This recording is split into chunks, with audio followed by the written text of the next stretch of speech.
I'm not the pom pom guy. You know what I mean? I'm gonna tell you the way it is, like how it goes sell. Telling you the way it is. You're not getting this pom pom stuff over here. Obviously, people know that by now. Canelo is not the greatest Mexican fighter of all time. He's not even in the top 10. And again, calm down. I have great admiration and respect for the history of that country with their fighters. The great warriors and fighters that have come from that country. And that's why I say he's not in the top 10, because I have great respect for the tradition of boxing in Mexico. Great respect. Where I'm not going to let somebody be placed in there that don't belong in there. But more importantly now, more relative right now, is that he's sliding a little bit. I think he's getting old. What's good, YouTube? It's your boy, Blue Blood Sports TV, back at y'all with another one. So what you just heard was the voice of legendary Hall of Fame trainer, now colorful boxing analyst, boxing pundit, and podcast host in Teddy Atlas. Teddy Atlas, he gave his thoughts on what he thought about four-division world champion, Mexican superstar boxer who is currently the undisputed super middleweight world champion, widely considered by many to be the face of the sport of boxing, and that being none other than Saul Canelo Alvarez, who is now 59 wins, 2 losses, 2 draws, 39 big wins by way of knockout. He is 32 years of age, 5'8" with a 70-inch arm reach. He took on and defeated British super middleweight title contender, star boxer John Ryder, and he beat John Ryder unanimous decision. But not only did he beat John Ryder unanimous decision, he unofficially dropped John Ryder twice in the fight. He battered and bruised and smashed in John Ryder's face. John Ryder was game. He was up for it. It was a big fight. He's bigger than Canelo. He's a southpaw, and it's an opportunity. So obviously you're going to get the best of every fighter when they have an opportunity to make a statement and make a name for themselves, and that's exactly what happened with John Ryder. John Ryder, he decided that, he was going to be above. He was stopped in the past, but, he was definitely, willing, right? He was showing his heart and showing his will, because there was a few times in the 9th round.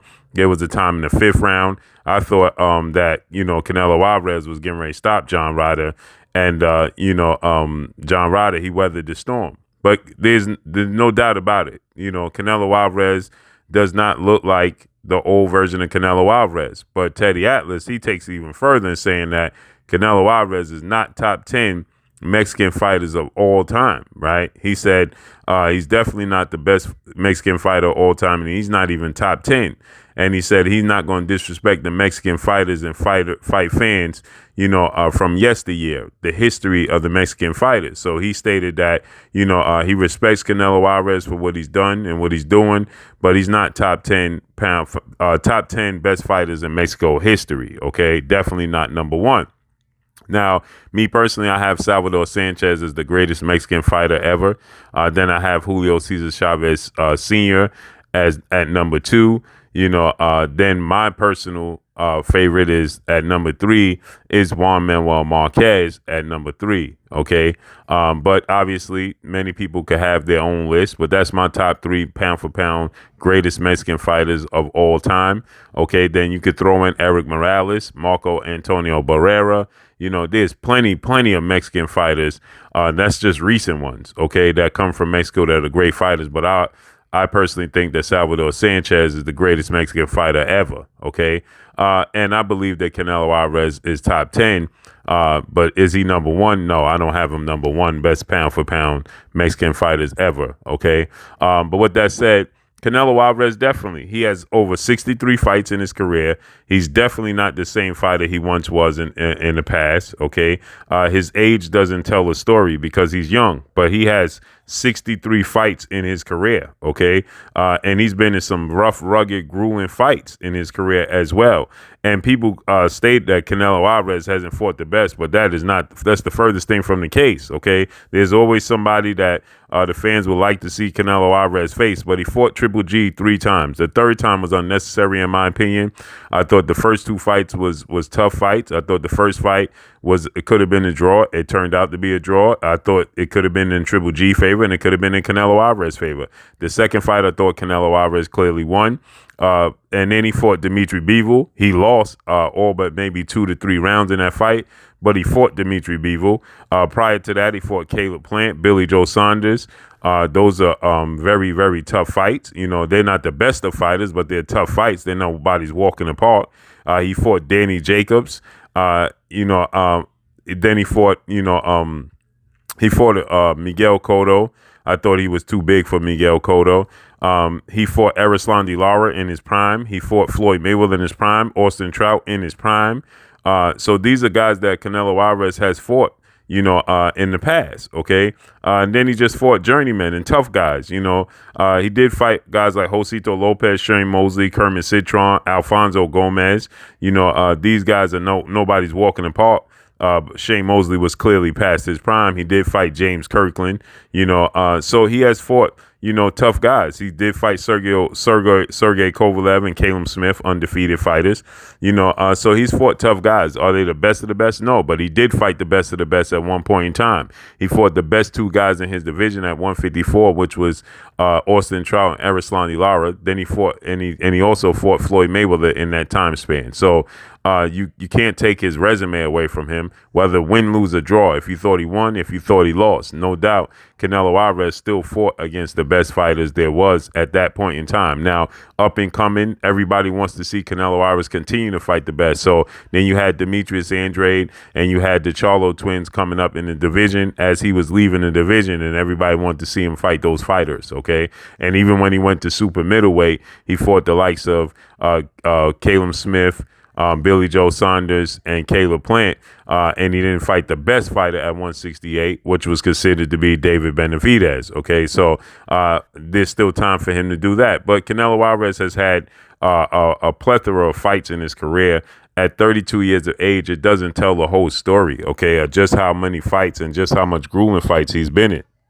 So Canelo Alvarez, is not a young 32. He has a lot of miles on his legs. He has a lot of miles in his respective sport, and so because of that, he's definitely his last few fights when he fought against, when Canelo Alvarez fought against, I thought his last great performance, his last gasp at it was the Dimitri Bivol fight, and he got outclassed against Dimitri Bivol. That Bivol fight, he didn't get hurt in the fight. He didn't get knocked down or knocked out or any of that. But it was a tough fight strategically. It was a tough fight mentally on Canelo Alvarez, and I think that fight took a lot out of him. You don't have to take a beating for a fight to take a lot out of you, right? And I just think that, he definitely took a step back after that because he fought Triple G for a third time. And he didn't look like himself, okay? That was a shell of himself, Triple G, that Canelo Alvarez, I expected him to stop Gennady Golovkin, and he didn't, okay? And then he fought now John Ryder, okay? And, John Ryder proved to be very tough, proved to be very durable, a southpaw. He has showed his heart, he showed his will, he showed his grit, and Canelo Alvarez couldn't get him out of there. He attempted. There was 2-3 times in this fight where he looked like he was going to get him out of there. So it wasn't like Canelo Alvarez looked like a shell of himself. I'm seeing people say that Canelo Alvarez is a shell of himself. He's no longer the same guy. I don't see any of that. I think he definitely has. He don't have the explosiveness, the quickness, the reflexes that he once had. But to say he's a shell of himself, I won't go that far. I still think he has something in him, still something in the tank. I don't know if he could beat David Benavidez, or I don't believe he can beat Dimitri Bivol. I think that's a fight that he should absolutely stay away from. But maybe Canelo Alvarez is looking at it as a situation where if he loses to Dimitri Bivol for a second time, then he may just hang it up, right? There was talks to Canelo Alvarez. He stated that if he loses to John Ryder, he was going to retire, right? But as far as being the face of the sport of boxing, that has nothing to do with his performance, okay? That has everything to do with his draw. If you make a fight right now with Canelo Alvarez and David Benavidez, it's going to sell 1 million pay-per-views, period. We have proved that boxing is not about always about the competition in the ring or you being the best fighter. Boxing is about popularity. It's a popularity contest, and that has been proven. Okay, so Canelo Alvarez has a huge population of followers and supporters, period. So we got to see how it unfolds and what's next. Dimitri Bivol said that he would take the rematch, but the rematch got to take place at 168. There's no motivation for him to rematch Canelo Alvarez at 175, seeing as though he dominated him. And then Canelo Alvarez said that he'll look into possibly fighting David Benavidez in his next fight. So we got to see how that unfolds and plays out. But drop a comment in the comment section. Teddy Atlas went in. Let me know what y'all think. Follow me on Instagram at Blue Blood Sports TV, all one word. That's all I got for y'all, man. It's your boy Blue signing off, man. Make sure you hit the like button. I'm going. Stacey Baumgartner, you're watching Blue Blood Sports TV. Wow.